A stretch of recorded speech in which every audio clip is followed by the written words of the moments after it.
Hello बच्चों, let's see the question. कह रहा है कि ऑप्टिकली एक्टिविटी इज एक्सपेक्टेड वो। बेटा ऑप्टिकली एक्टिव कंपाउंड वो कहलाए जाते हैं बेटा जिसमें कायरल सेंटर भी हो और कायरल सेंटर के अलावा ना कोई प्लेनोसिमेट्री हो बेटा, ना कोई सेंट्रोसिमेट्री हो बेटा, उनको बोला जाता है ऑप्टिकली एक्टिव कंपाउंड। पहली कंडीशन क्या बेटा, कायरल सेंटर होना चाहिए, उसके अलावा बेटा ना कोई प्लेनोसिमेट्री होनी चाहिए, ना कोई सेंट्रोसिमेट्री होनी चाहिए। प्लेन सिमेट्री का मतलब ऐसे समझ सकते हो, मान लीजिए मेरा कोई एटम है ऐसे, ठीक है, इसमें बीच में मैंने प्लेन डाला, तो जो लेफ्ट हैंड साइड और राइट हैंड साइड बेटा एक दूसरे मिरर इमेज शो कर दे तो प्लेनोसिमेट्री प्रेजेंट है, ऑप्टिकली इनएक्टिव हो जाएगा, मतलब वो ऑप्टिकली एक्टिव नहीं होगा। भैया अगर सेंट्रोसिमेट्री की बात करूं बेटा, तो सेंटर सिमेट्री का मतलब हो गया, मान लीजिए मेरा ये ऐसे बना दिया मैंने, अगर मैं सेंटर से इस साइड जाऊं बेटा तो सेम मिले, इस साइड जाऊं तो सेम मिले, तो यहाँ पे बेटा सेंटर सिमेट्री प्रेजेंट है। तो अगर सेंटर सिमेट्री प्रेजेंट है तो बेटा कंपाउंड क्या जाता है, ऑप्टिकली इनएक्टिव हो जाता है। ठीक है, अगर इन दोनों में से कोई एक भी हो गया बेटा तो भी ऑप्टिकली इनएक्टिव हो जाएगा, और कोई एक भी प्लेनोसिमेट्री निकल गई तो भी ऑप्टिकली इनएक्टिव हो जाएगा। तो आइए चेक करते हैं।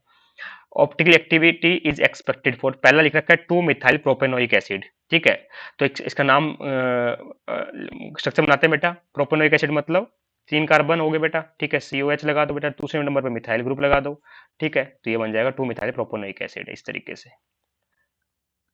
तो यहाँ पे देखोगे बेटा इस कार्बन पे तो बेटा 3 हाइड्रोजन आ गए, तो कार्बन नहीं है। इस कार्बन को देखोगे बेटा आप, ठीक है, काइरल कार्बन कौन सा होता है बेटा, ये भी पता होना चाहिए हमें कि जिसमें 4 ग्रुप डिफरेंट हो बेटा, और वो कार्बन क्या होगा, sp3 हाइब्रिडेशन होगी बेटा। इस कार्बन की ध्यान रखना, 4 ग्रुप होने चाहिए, 4 ग्रुप डिफरेंट होने चाहिए।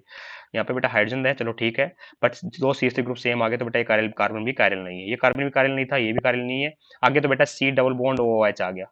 ठीक है, तो इसमें तो ग्रुप ही 3 लगे हुए हैं बेटा, इस कार्बन पे तो है ना, एक डबल बॉन्ड लगा हुआ है, एक OH लगा हुआ है। ठीक है, तो ये ऑप्टिकली इनएक्टिव हो गया। पहली कंडीशन ये है बेटा, काइरल कार्बन भी होना चाहिए, उसके बाद देखेंगे प्लेनोसिमेट्री है या नहीं है। ठीक है, सेकंड ऑप्शन देखिए बेटा, मिथाइल टू मिथाइल प्रोपेनोएट। कहने का मतलब क्या हो बेटा, मिथाइल टू मिथाइल प्रोपेनोएट। तो एक दो प्रोपेनोएट मतलब 3 कार्बन होंगे बेटा। O8 का मतलब क्या है बेटा हमारा, C double bond OCH3 O group हो गया बेटा। ठीक है, O8 का मतलब एस्टर ग्रुप है बेटा, मिथाइल आगे लगा हुआ है तो मतलब मिथाइल का एस्टर है बेटा। ठीक है, दूसरे नंबर पे क्या है बेटा, दो मिथाइल, दूसरे नंबर पे मिथाइल ग्रुप लगा, 2 मिथाइल लिखा है ना यहाँ पे, तो ये बन जाएगा हमारा मिथाइल टू मिथाइल प्रोपेनोएट। तो बेटा यहाँ पे भी वही सेम कंडीशन आ गई, इस कार्बन को देखिए 3 हाइड्रोजन लग गए सेम, तो ये कारिल नहीं है। इस कार्बन को देखो बेटा, दो मिथाइल ग्रुप सेम आ गए, तो ये भी कारिल नहीं है। इस पे तो ग्रुप ही बेटा 3 लगे हुए हैं, तो ये कैसे कारिल होगा। इस पे बेटा 3 हाइड्रोजन सेम आ गए, तो ये भी कारिल नहीं है, तो ये ऑप्शन भी हमारा इनकरेक्ट हो गया। थर्ड ऑप्शन देखते हैं बेटा, मिथाइल टू क्लोरोप्रोपेनोएट। तो 1 2 3 C डबल बॉन्ड हो, मिथाइल प्रोपेनोएट है ना बेटा, मिथाइल प्रो ये हो जाएगा। ठीक है, 2 क्लोरो मतलब दूसरे नंबर पर क्लोरीन है बेटा, यहाँ पे CH3 है, यहाँ पे हाइड्रोजन। अब दिख रहा है बेटा कुछ अलग होता हूँ मुझे, यहाँ पे 3 हाइड्रोजन है बेटा, तो कायरल नहीं है बेटा, ये कार्बन कायरल है। ठीक है, दो, एक मिथाइल लगा, एक हाइड्रोजन लगा, एक क्लोरीन लगा है। अगला कार्बन देखिए बेटा, 3 ग्रुप लगे हुए हैं, तो इसको तो देख ही नहीं सकते बेटा, मतलब एक कायरल कार्बन आ चुका है हमारे पास, इसी कार्बन बेटा 3 हाइड्रोजन लगे हुए, तो ये कायरल नहीं हो सकता।